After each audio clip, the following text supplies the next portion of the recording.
טוב, אז ליאור, מה שלומך? השם אחד. אני בסדר גמור.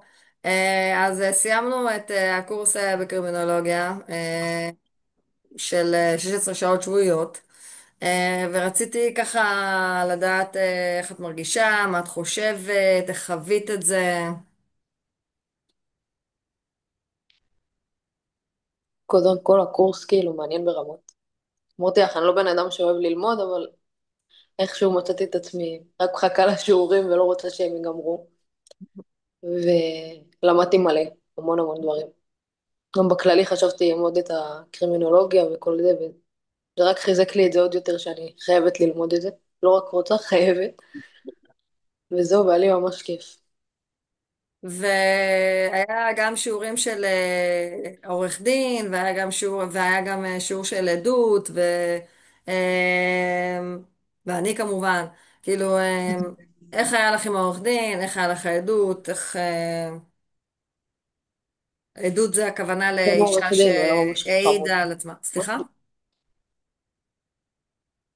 כן, העורך דין היה ממש חמוד. הוא הסביר לי הכל כמו שצריך. עבר איתי פסקה פסקה, הסביר לי בכללי איך היו החוקים פעם, איך החוקים היום, מה נשאר, מה לא נשאר, אז מהמם. הבנתי הכל.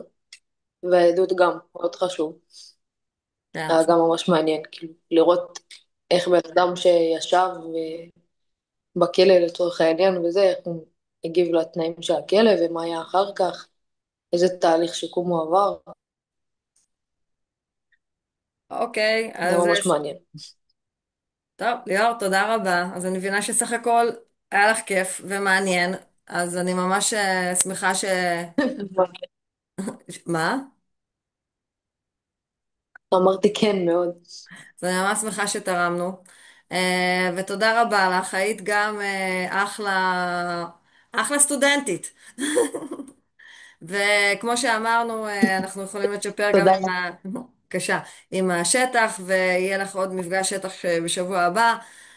אז ממש ממש תודה, תודה רבה, וזהו, ואני מקווה שתמליצי הלאה. אימא'לה, ברור. תודה רבה. ותודה.